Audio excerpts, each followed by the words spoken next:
خصوصی دعا کا اہتمام کیا جاتا ہے، کیا یہاں بھی اس قسم کا اہتمام ہوگا؟ کچھ تو ہوگا بھائی، دعا تو کریں گے انشاءاللہ 27 کی رات کو ہم بھی یہاں پہ، لیکن پوری رات پتہ نہیں یہاں کیا اہتمام ہو۔ میرے خیال 11-12 بجے تک تو ہم لوگ ہوں گے، دعا بھی کریں گے انشاءاللہ، اجتماعی دعا بھی ہوگی۔ کیا درود شریف پڑھنے کے لیے وضو سے ہونا لازم ہے؟ جی نہیں، درود ہر حالت میں آپ پڑھ سکتے ہیں۔ نماز میں مختلف طرح کے خیالات آتے رہتے ہیں، ان سے نجات پانے کا کیا طریقہ؟ خیالات آتے رہیں، پرواہ نہ کریں، خیالات لائیے نہیں۔ دو باتوں میں بہت بنیادی فرق ہے، ایک ہے خیالات کا آنا، ایک ہے خیالات کا لانا۔ اس کو حدیث النفس کہتے ہیں کہ خیال آ گیا، اب آپ نے اس کو اٹینڈ کر لیا، اب آپ اندر ہی اندر خود ڈائیلاگ میں لگ گئے، یہ آپ کریں گے تو نماز ضائع ہو جائے گی۔ خیالات آتے رہیں، ان کو اٹینڈ نہ کریں، کوئی لفٹ نہ کریں، کہہ دیں بکتا رہ تو۔ وسوسے آتے ہیں، خیالات آتے ہیں، بعض لوگوں کو بہت بہودہ خیالات، بہت گندے وسوسے آتے ہیں، اس کا علاج یہی ہوتا ہے کہ میاں جو بکتے ہو بکتے رہو، میں تمہیں اٹینڈ نہیں کروں گا۔ یہ شیطان کے وسوسے ہوتے ہیں، اس کو اٹینڈ نہ کریں۔ جیسے آپ جا رہے ہیں گلی میں، چند لوفر لڑکے جو ہیں آپس میں بک بک کر رہے ہیں، گالیاں دے رہے ہیں، تو آپ کان لے کے وہاں کھڑے تو نہیں ہو جاتے نا، آپ عزت کے ساتھ وہاں سے گزر جاتے ہیں۔ بالکل ایسی آپ نماز پڑھ رہے ہیں، درمیان میں وہ آ کے بکواس کرتا ہے، کوئی آپ کو ڈسٹرب کرتا ہے، تو اس کو اٹینڈ نہ کریں، اپنے اللہ کے ساتھ آپ سیدھی سیدھی گفتگو جاری رکھیں۔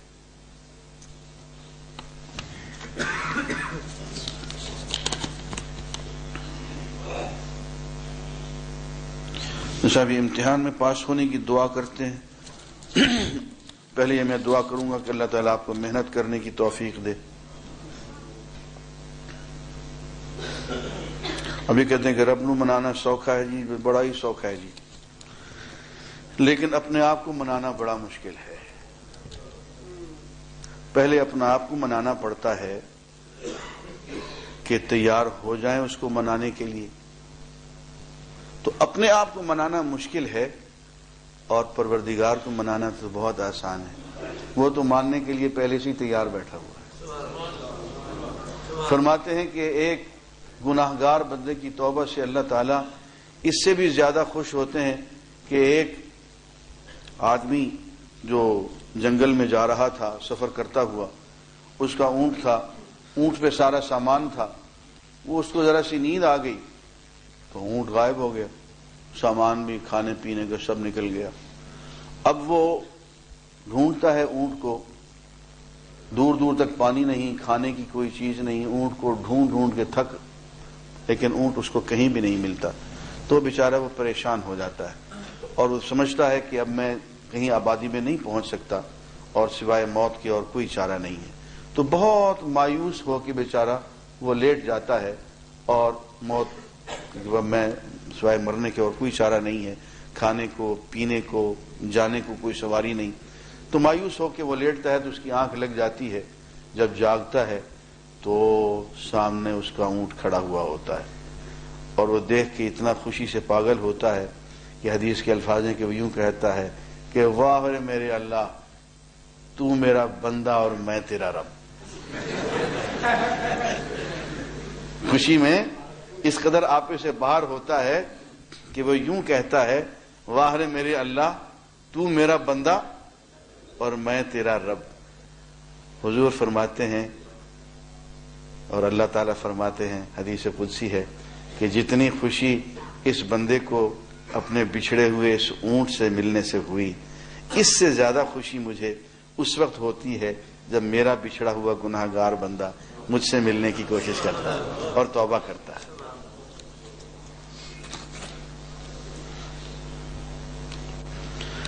بھئی یہ بینک کا پروفٹ جو ہے کوئی پروفٹ نہیں ہے، سود ہے۔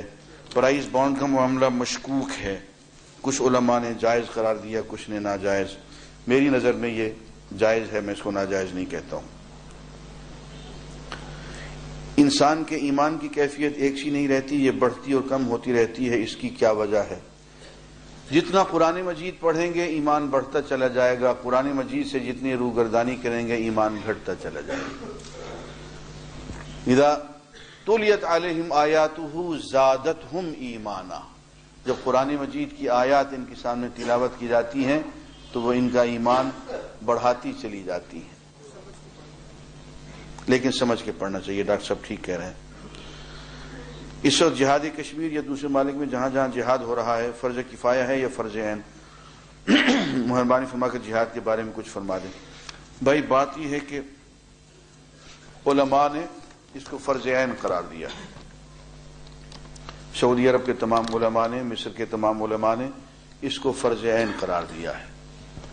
اور جہاد کشمیر ہم لوگوں کے لیے فرض عین ہے، اہل عرب کے لیے فرض کفایہ ہے.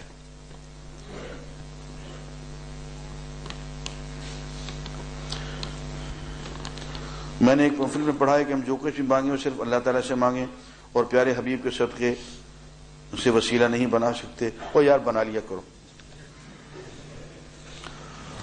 بس مانگنا اللہ سے ہے. اور کبھی اگر حضور اکرم صلی اللہ علیہ وسلم کی رحمت للعالمینی کو وسیلہ اور ذریعہ بنا لیں تو کوئی اس پہ اب پہاڑ نہیں ٹوٹتا ہے. صحابہ کرام نے یہ بھی کیا ہے. یہ گھریلو ناچاکی کا مسئلہ ہے، دعا کریں اللہ تعالیٰ آسانی فرما دے. انتہائی قریب عزیز جس کے پاس زکوٰۃ سے اکٹھے کیے ہوئے 70,000 روپے موجود ہیں، یعنی زکوٰۃ سے اکٹھے کرتے کرتے 70,000 روپے ان کے پاس موجود. اب اس پہ ہنسی بھی آتی ہے اور اس پہ رونا بھی آتا ہے. کیا ان کو مزید زکوٰۃ دینا جائز ہے یا نہیں؟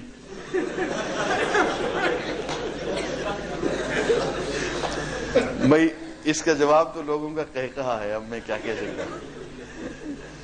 بھائی وہ تو صاحب نصاب خود ہو گیا اس کو.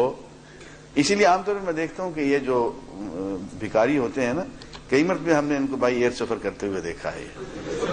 تو یہ بڑے ٹھیک ٹھاک قسم کے لوگ ہوتے ہیں. یہ اصل میں پورا ایک ریکٹ ہوتا ہے. یہ آپ کسی راستے میں کھڑے ہوئے بھکاری کو ذرا جھڑک کے دیکھیں، اس کو بھیک مانگنے سے روک کے دیکھیں، 10 منٹ کے اندر آپ کی پٹائی ہو جائے گی.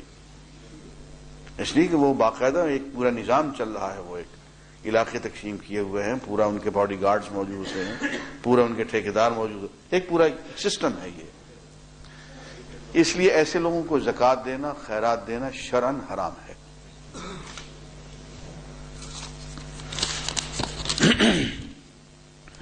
خواتین کا ٹی وی پر نعتیں پڑھنا، تلاوت کرنا شرعاً حرام ہے.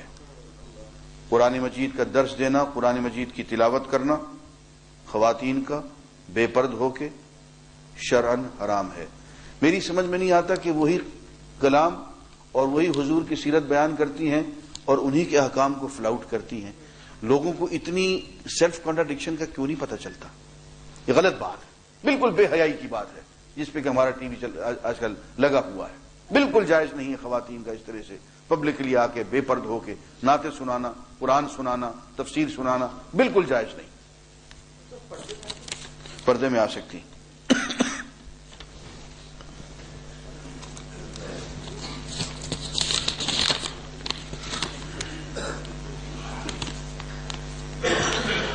اگر ہم اس سال حج کرنا چاہیں، وسائل بھی ہوں، تو کون سی دعا ہے جس سے ہم کو مقبول حج کی سعادت نصیب ہو؟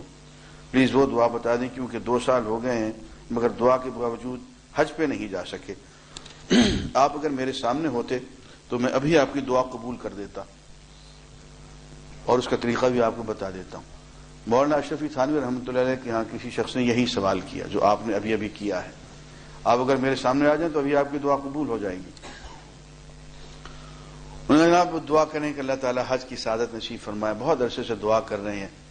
تو مولانا تھانوی نے کہا کہ بھائی کیا کرایہ دے کے جانا چاہتے ہو یا بلا ٹکٹ جانا چاہتے ہو؟ انہوں نے کہا کہ کرایہ دے کے جاؤں گا جی. اس نے کہا یوں کریں گے، دعا اس وقت کریں گے پہلے تم کرایہ لے آؤ.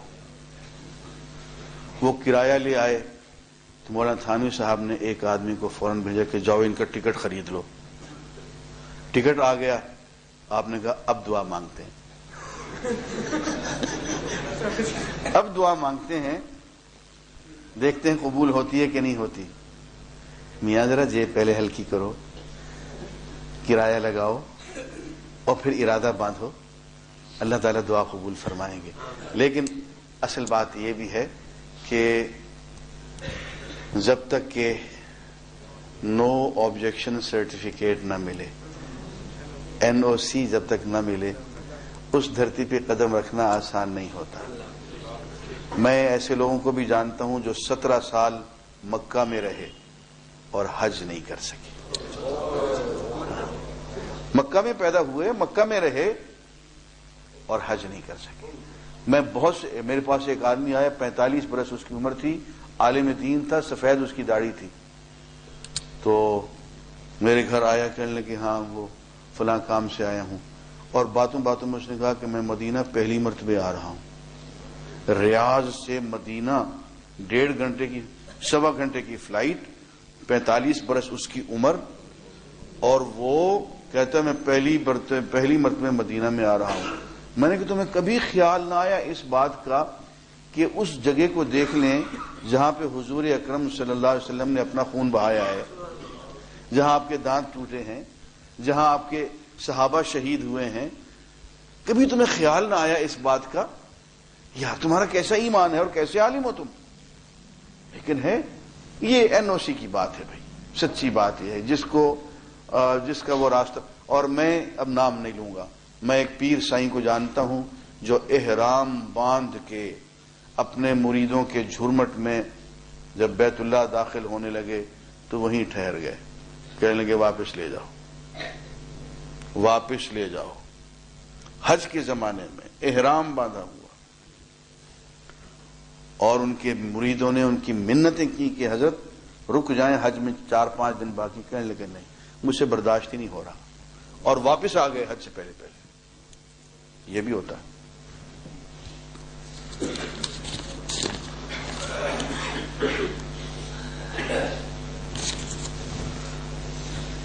بعض سوالات میں جواب نہیں دینا چاہتا. جی ہو گیا یہ.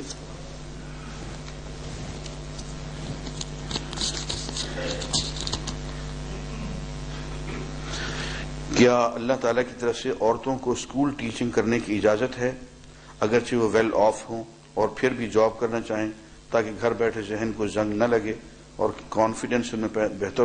بالکل. خواتین کا جو بہترین پیشہ ہے وہ ٹیچنگ ہے. ویسے تو مردوں کا بھی بہترین پیشہ جو ہے وہ ٹیچنگ ہے، لیکن اس کا مطلب یہ نہیں کہ گھر سے اگر نکلی تو پھر پردہ بھی گیا. نہیں، حدود میں رہتے ہوئے گرلز کالج میں، گرلز اسکول میں پڑھائیں، پردے کا لحاظ رکھتے ہوئے. لیجیے جی، میرے خیال میں آخری سوال، مگر یہ بہت بڑا سوال ہے. یہ 2 سوال ڈاکٹر صاحب آپ سنبھال لیں، یہ آئندہ ہفتے ہم کریں گے انشاءاللہ، اور دعا کرتے ہیں، وقت زیادہ ہو گیا. اللہم صلی علی سیدنا محمد وعلی آل سیدنا. لا الہ الا اللہ الحلیم الکریم، سبحان اللہ رب العرش العظیم، الحمد للہ رب العالمین. نسألک موجبات رحمتک وعزائم مغفرتک والغنیمۃ من کل بر والسلامۃ من کل اسم. لا تدع لنا ذنبا الا غفرته ولا ہما الا فرجته ولا حاجة هي لك رضا الا قضيتها یا ارحم الراحمین یا ارحم الراحمین یا ارحم. صلی اللہ علیہ برحمتک یا